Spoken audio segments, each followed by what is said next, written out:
함께 기도하시겠습니다. 주께서 내 마음에 두신 기쁨은 그들의 곡식과 새 포도주가 풍성할 때보다 더하니라. 내가 평안히 눕고 자기도 하리니 나를 안전히 살게 하시는 이는 오직 여호와시니이다. 거룩하신 주님, 오늘 이 한날도 하나님께서 복되고 거룩하게 하시는 귀하고 온전한 삶 되게 하옵소서. 함께 드려지며 찬송과 영광의 하나님의 나라를 보게 하옵소서. 세우시고 인도하시기 바랍니다. 예수님의 이름으로 기도합니다. 아멘. 찬송가 420장 4절 찬송 드리겠습니다.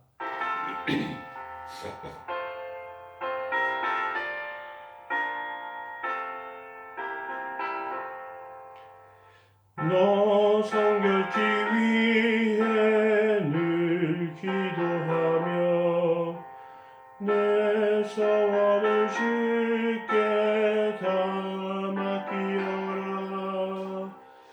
너 성령을 받아 주 섬겨 살면 저 천국에 가서 더 잘 섬기리. 아멘. 함께 보실 말씀은 시편 4편 1절부터 8절까지 말씀 보시겠습니다. 내 위에 하나님이여, 내가 부를 때 응답하소서. 곤란 중에 나를 너그럽게 하셨사오니 내게 은혜를 베푸사 나의 기도를 들으소서. 인생 들어 어느 때까지 나의 영광을 갖고 욕되게 하며 헛된 것을 좋아하고 거짓을 구하려는가 셀라.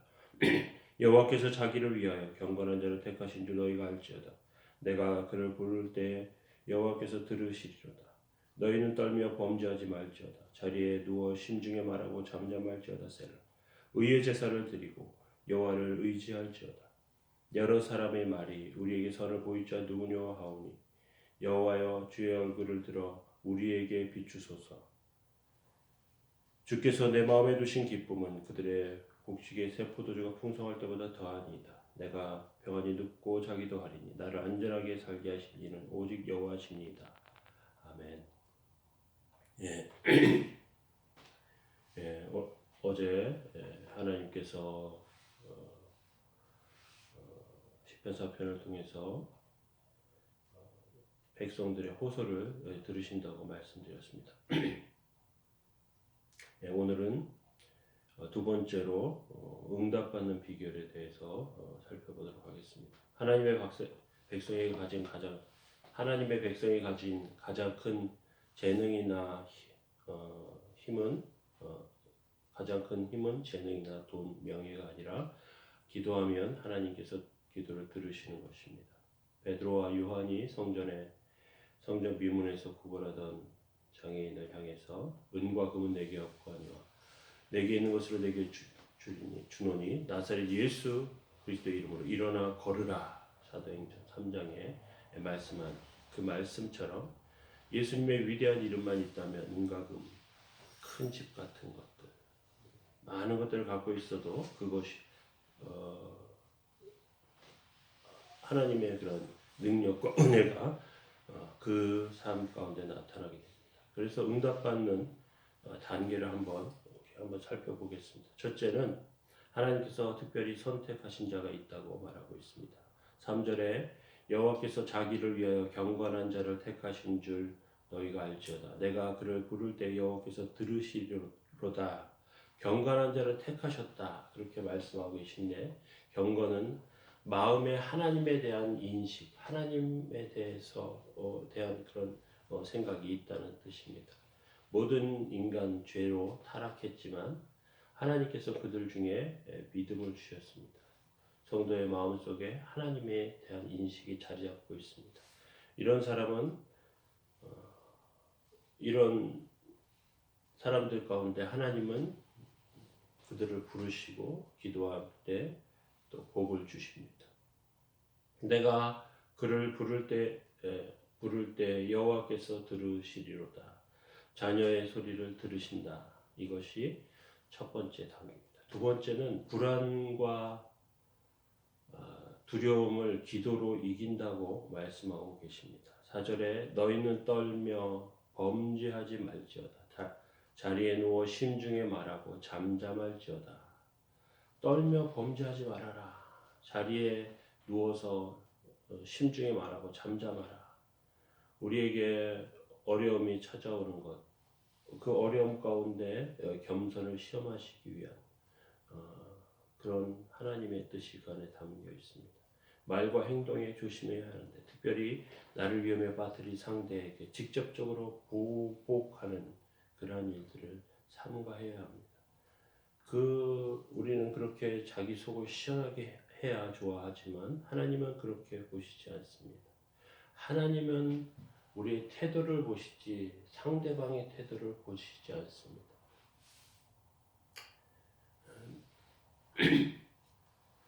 어려움 가운데 떨며 범죄하지 않는 것, 하나님께서는 그것을 원하신다고 말씀하고 계십니다. 우리가 어려울 때 그 어려움에 빠져 허우적대는 것이 아니고, 그 허우적대는 것을 두려워하는 것이 아니고, 그 안에서 불안과 두려움을 기도로 이기시기 바랍니다. 그리고 세 번째 단계로 하나님께 예배드리는 것입니다. 5절에 의의 제사를 드리고 여호와를 의지할지어다. 제사를 드린다는 것은 우리의 전복을 하나님께 맡기는 행위입니다.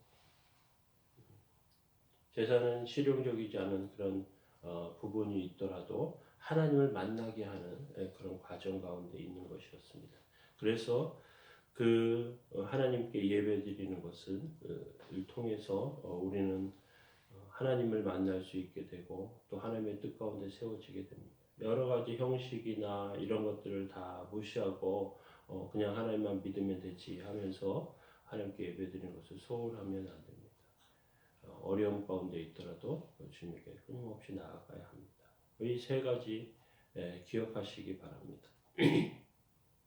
하나님의 선택하신 자, 우리가 그 선택 가운데 있다는 믿으시고, 그리고 두려움과 불안을 기도로 이기시기 바랍니다. 그리고 하나님께 예배하면서 세워지는 저와 여러분들 다 되시기 바랍니다. 이것을 통해서 응답받는 비결, 그 안에 응답받는 비결이 있으니 기도의 응답이 우리 삶 가운데 날마다 있기 원합니다. 예수님의 은혜가 저와 여러분들의 삶 가운데 있기를 원합니다. 기도하겠습니다. 거룩하신 주님, 저희들의 영혼과 삶에 복을 주시고 은혜로 세워 주옵소서. 주님 함께 해주셔서 하나님께서 주신 놀라운 은총과 은혜 가운데 서게 해주셔서 하나님이 선택하신 자들에게 은혜 베푸시고 또 기도로 두려움과 어려움을 그런 위기를 기도로 이겨나가게 해주시고 모든 것 안에서 예배하며 하나님께서 주신 은혜로 삶이 채워지게 하옵소서. 놀랍고 온전한 삶으로 세우시기 원합니다. 예수님의 이름으로 기도합니다. 함께 기도하시겠습니다.